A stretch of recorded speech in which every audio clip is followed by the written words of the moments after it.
hello and welcome to the Exponential Australia Church Leaders Podcast. We are so glad that you would join us today, particularly as we are now just a couple of weeks off the back of our very first national conference, as we're able to gather together from around Australia, 600 different church leaders and planters.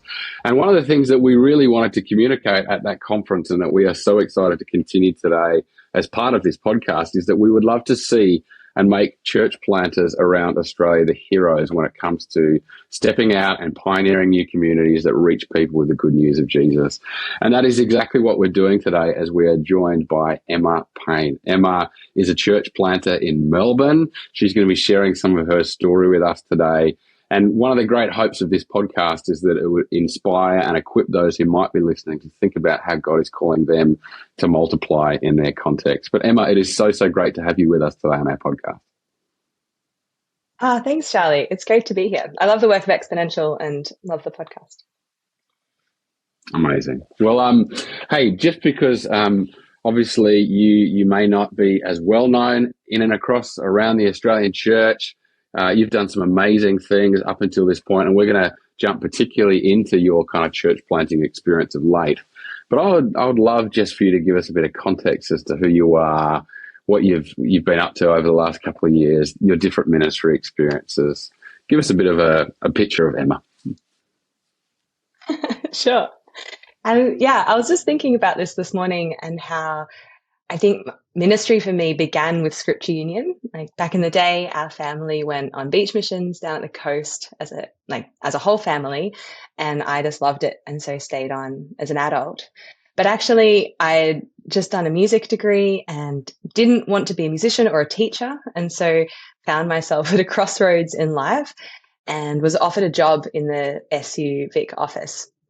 And I think that was my official dipping my toe in ministry, and discovering that actually I really enjoyed it. I liked the work. I thoroughly enjoyed thinking about the Victorian and Melbourne culture and what it looks like to do effective evangelism in that space.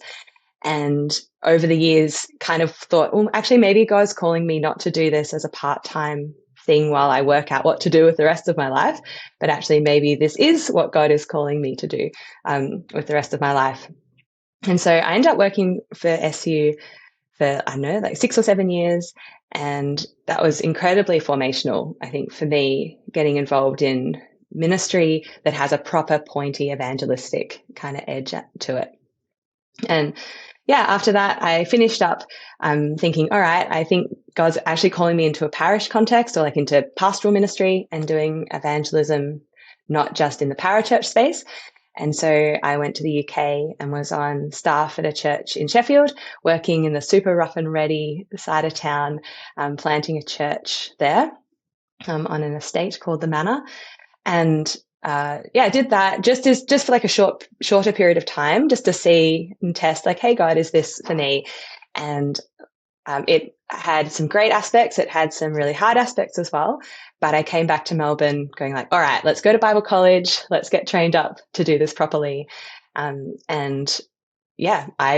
just finally, after all these years, finished my degree, and I'm really excited to continue in pastoral ministry. So good. Yeah, I'm so excited.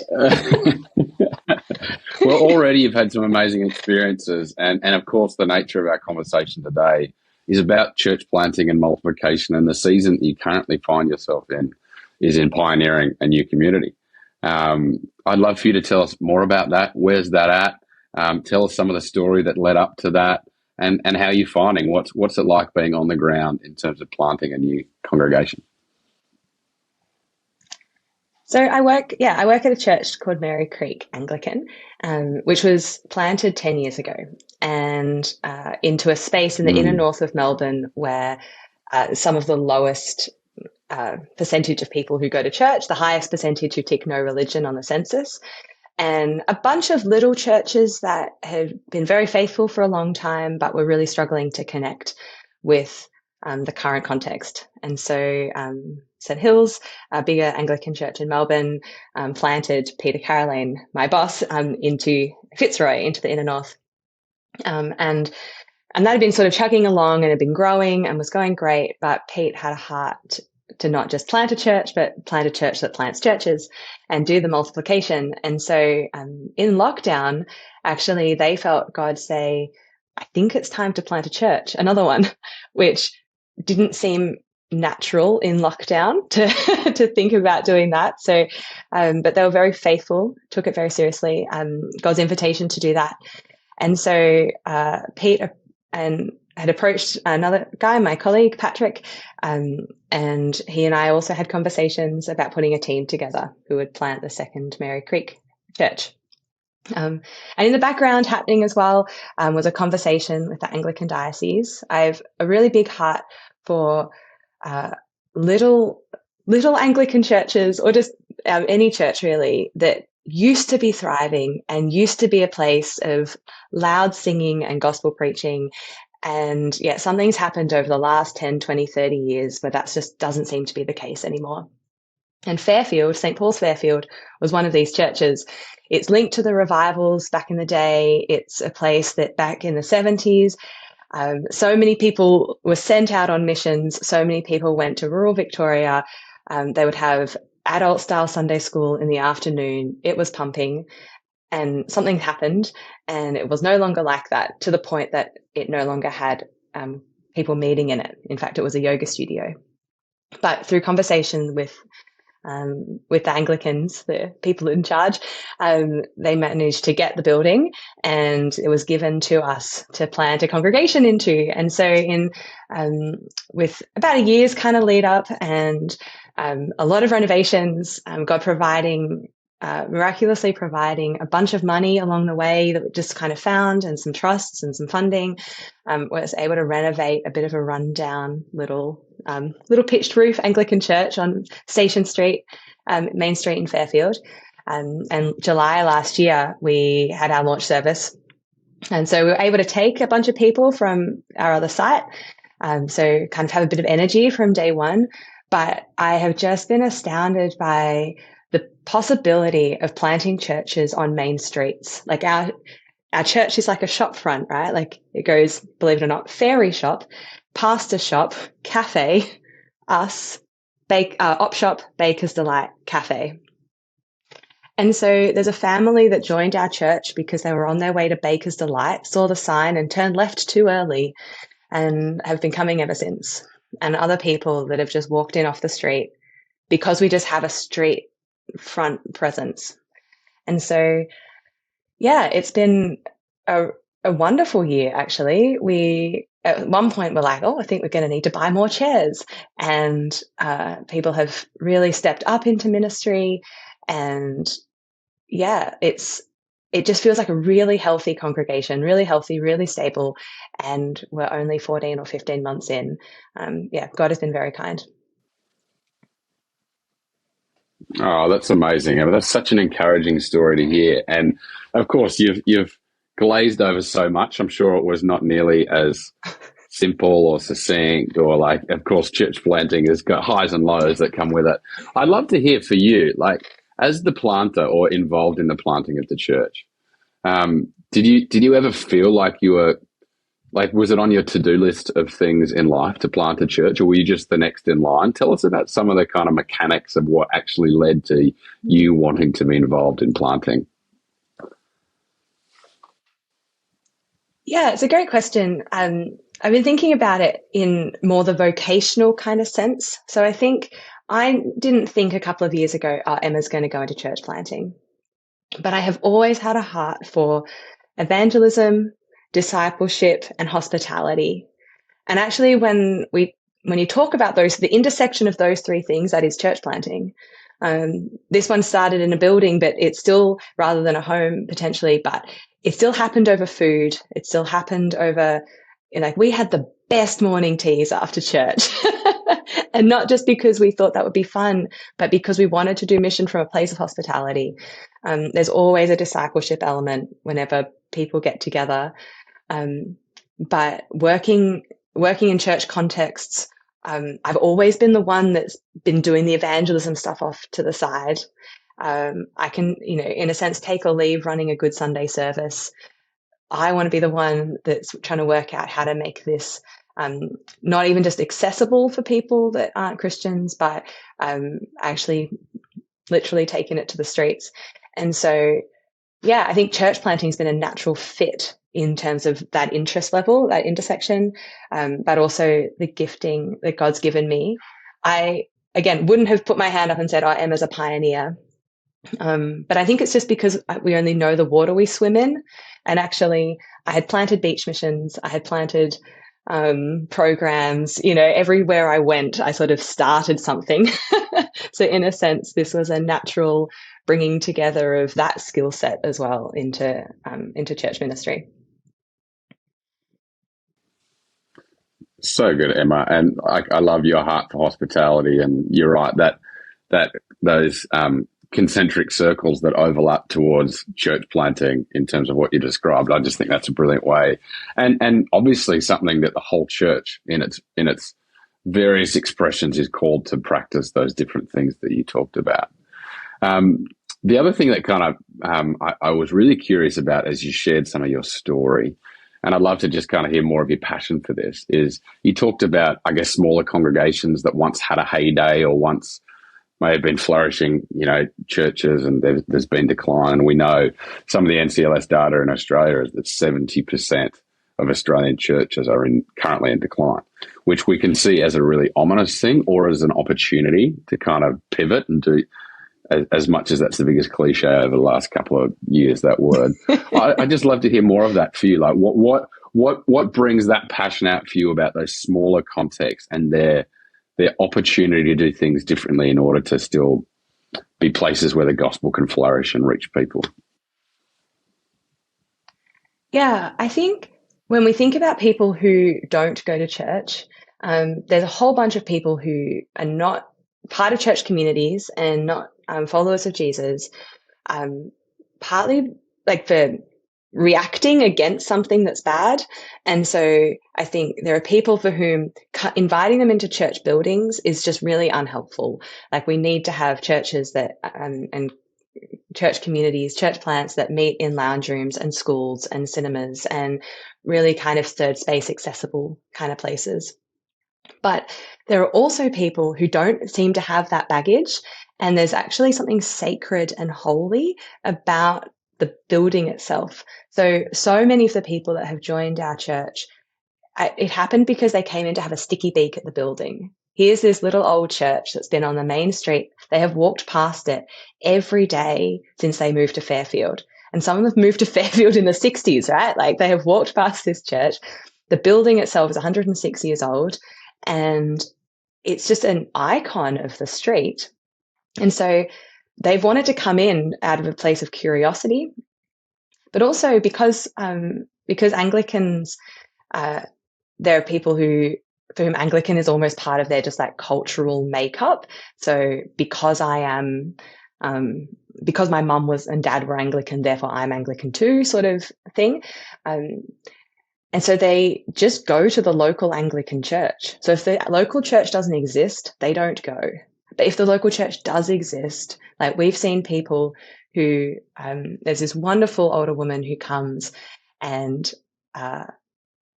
she used to go to the church. And as soon as it shut down, she stopped going. But as soon as we started up again, she came back. And so having an opportunity for people like her, she's not going to just randomly walk into a cinema to go to church. She isn't going to go to the one in the library, but she is going to go to the one in the local building that looks like a church with the little cross on top.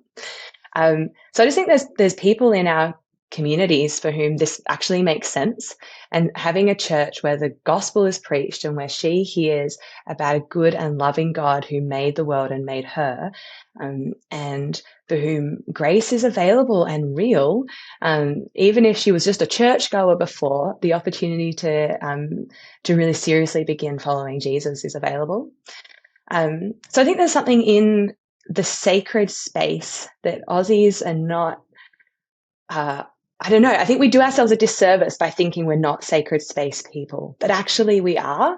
Like we do sacred space around sport, we do sacred space around family, the standing around the barbecue, with our I don't know, bangers and shrimp or whatever it is. Like, I think there's a way to view that as sacred space. And yeah, walking into the MCG on grand final day, right? Like, that's sacred. We even use the word like hallowed ground to describe that. So I think I'm just asking, what's the equivalent of that for Christians? What's the gospel redeemed version of that? Because it came from faith before it entered into sport, before it entered into the home. And so what's a way that we can kind of connect with those people? It's not going to be everyone. Some people, like I said, will I be smited if I walk into this building is a genuine question I've had from someone. So it's not for everyone, but there's lots of people for whom it is.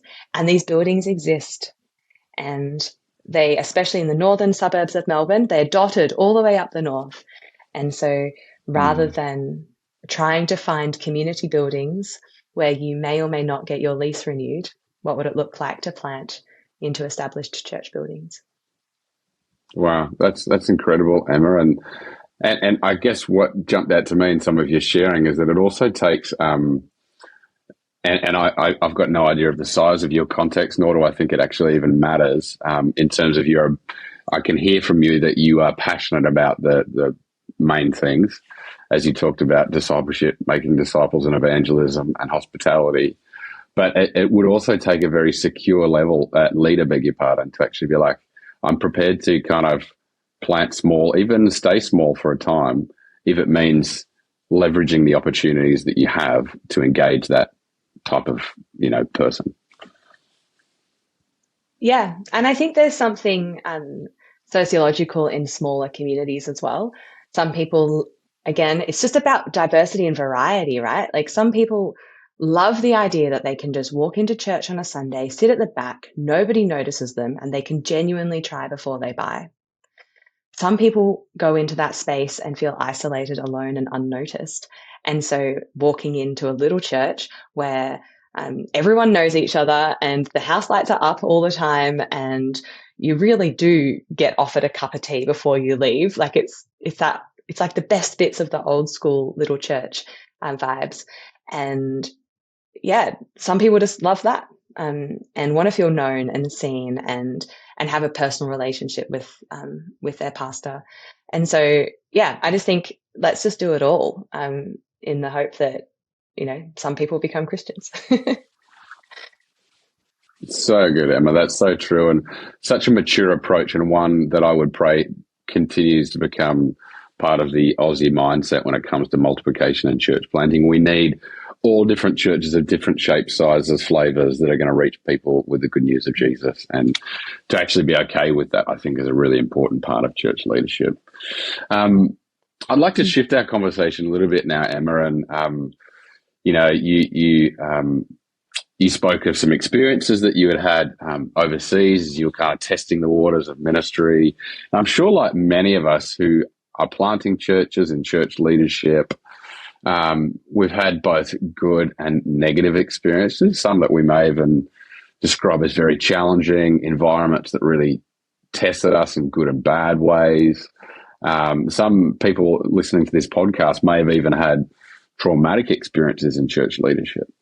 And while I don't know the full depths of your journey, I know that you have experienced some challenges and some things that you've had to retrospectively process and unlearn. And particularly as you have moved into a season of planting a church, it's really important that we do that soul, emotional, psychological work that helps us make sense of and create safe spaces in the future.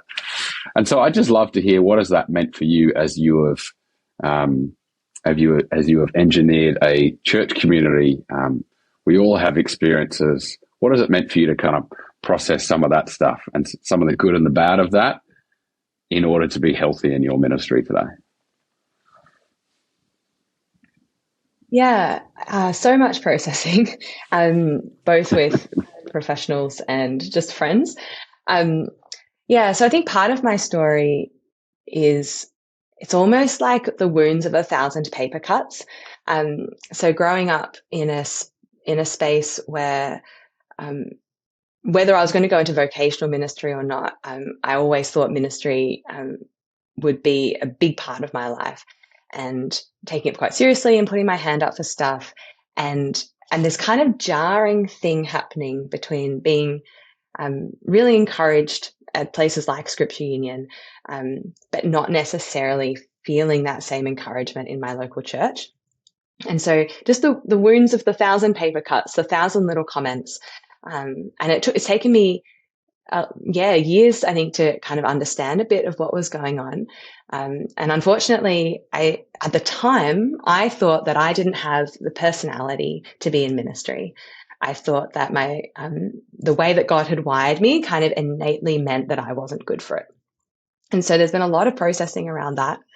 And going, actually, no, like, we all have a shadow side, as C.S. Lewis says, but actually the way that God has wired us, as you were saying before, that we need diversity.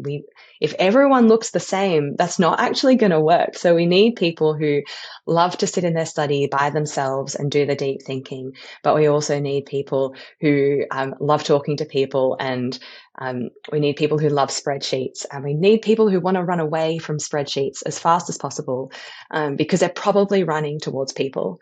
And just learning what my place in that was.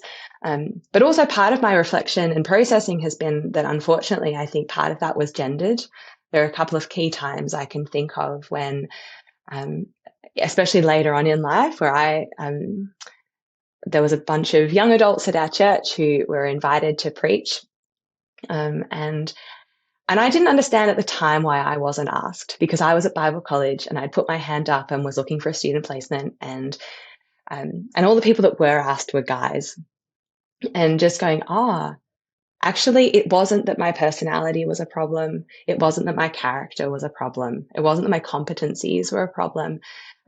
It wasn't that my parents have been in ministry and so I must have had these opportunities already. But actually, I assume not the whole reason, but at least part of it was that I was a woman, a single woman, trying to put my hand up for ministry. And so that was sort of already part of my story. And I had to do a lot of particularly like just deep thinking about it. Like it's a hard line to hold in some spaces.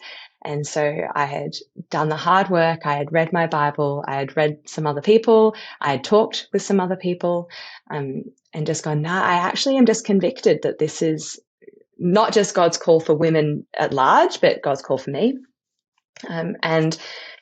But I ended up going, as I said, to a church in the UK and being on staff there. And I knew when I went that there was a whole bunch of areas that we didn't theologically align, but they were doing mission really well. And for me, mission is like a tier 1 issue. Other things can kind of fall by the wayside, but we have to be doing mission well.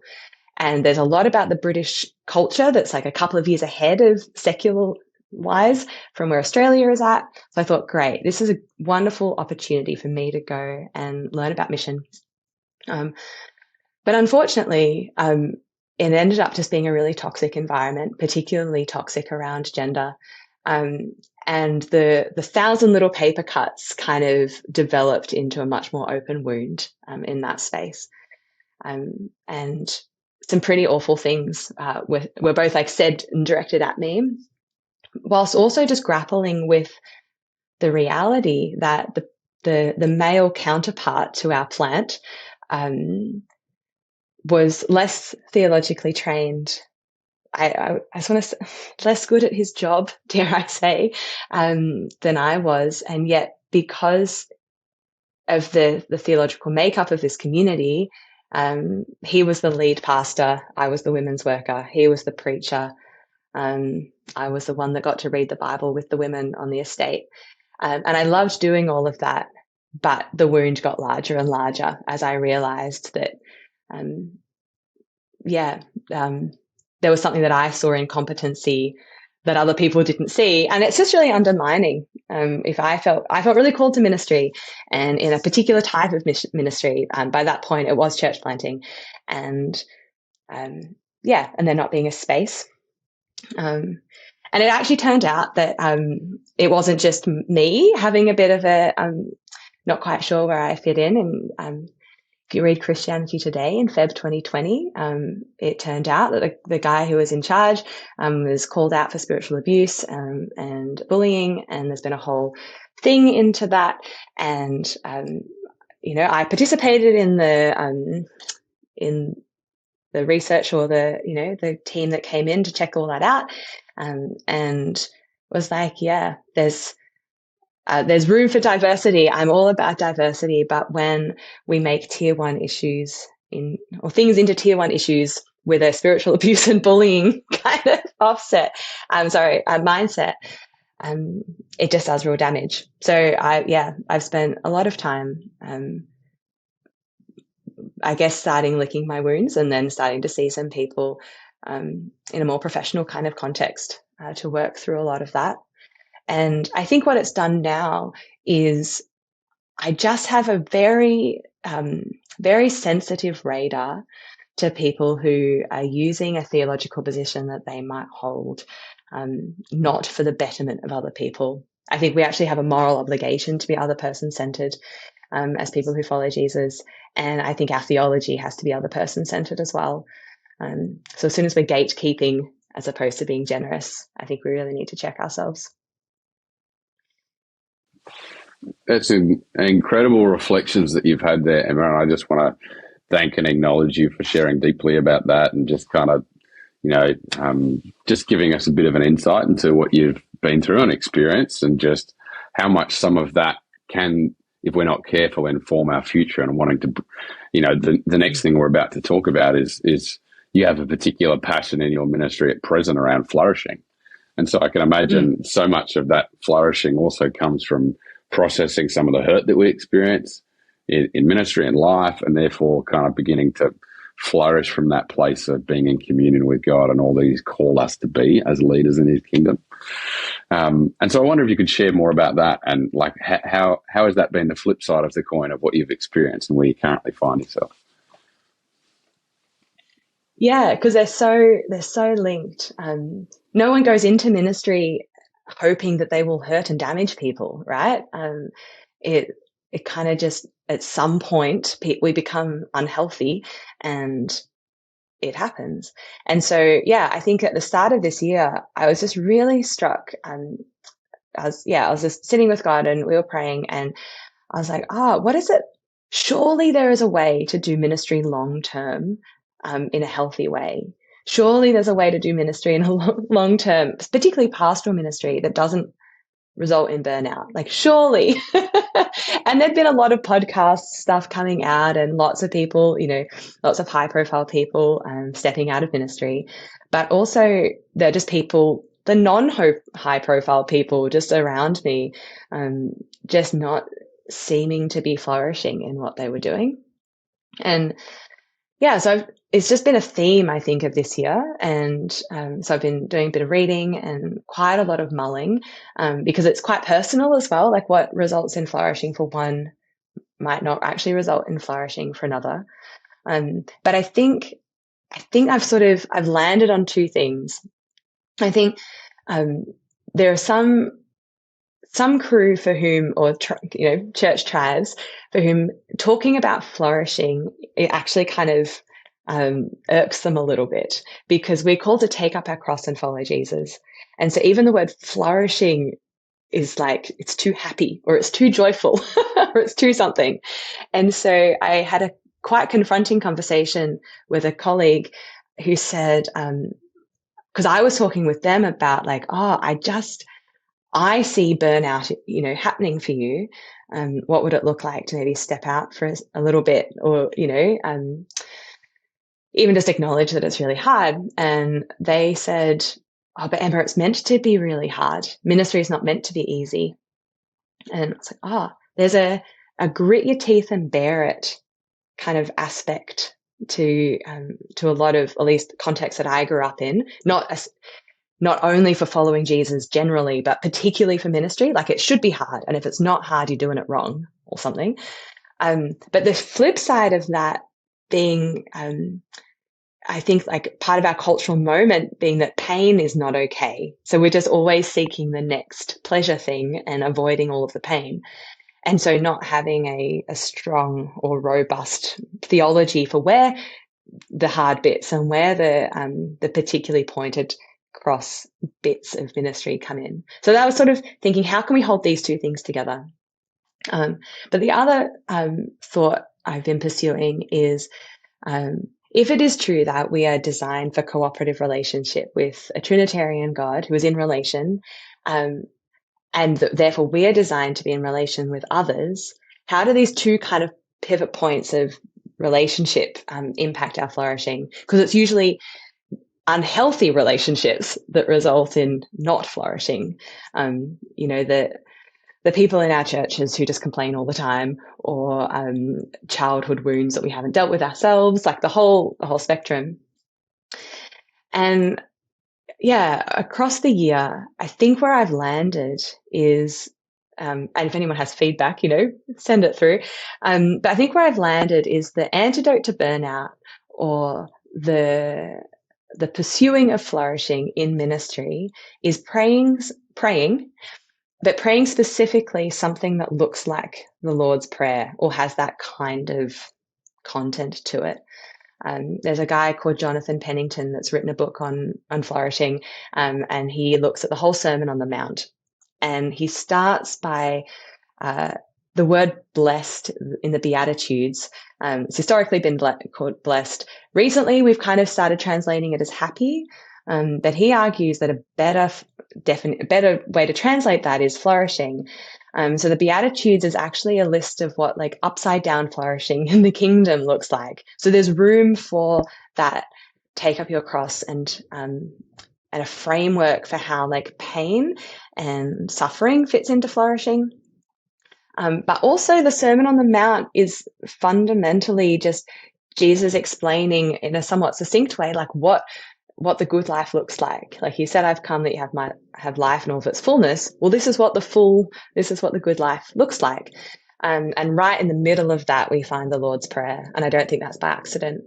And so if, as Aquinas says, the Lord's Prayer is a summary of the gospel, well, what does it look like for us to really intentionally pray those things, be praying to a Father who knows you and loves you and likes you and is the kind of Papa Bear that you can jump in his lap, or which is not the biblical image, or the mother hen that is the biblical image. What does it look like to come to God daily and say, I want your will to be done. Like I'm going to bench my will and wholeheartedly come to you and say, your will be done. And I'm actually going to be content and joyful in all circumstances of that, as Paul says. What does it look like to come to God and say, actually, I know that you meet my daily needs. In Psalm 23, it's like through whom and because of the shepherd that we have everything that we need. And so that is Jesus, right? But also there's stuff in there about about sin and about acknowledging our brokenness and saying that we are victims of a broken world, but we are also perpetrators in the broken world. It's what kind of forces a daily confession.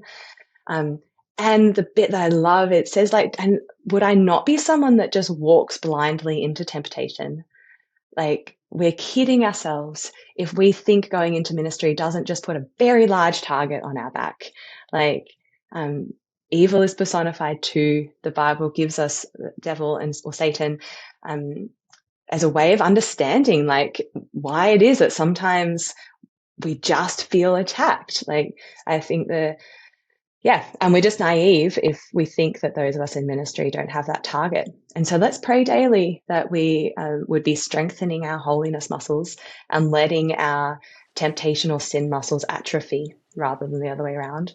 And that maybe that brings together an accidental prosperity view of flourishing, because it talks about the hard things, but it also says to people who want to grit their teeth and bear it, there's something better. Jesus wants flourishing for you, and he wants flourishing for you in ministry. And if you don't feel like you are, like come back to God in prayer and expect the Spirit to meet you in that place. Wow.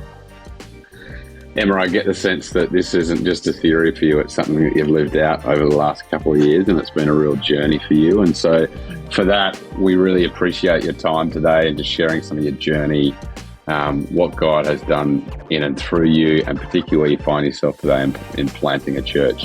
Thank you so much for your time. It's my absolute pleasure. Thanks, Charlie.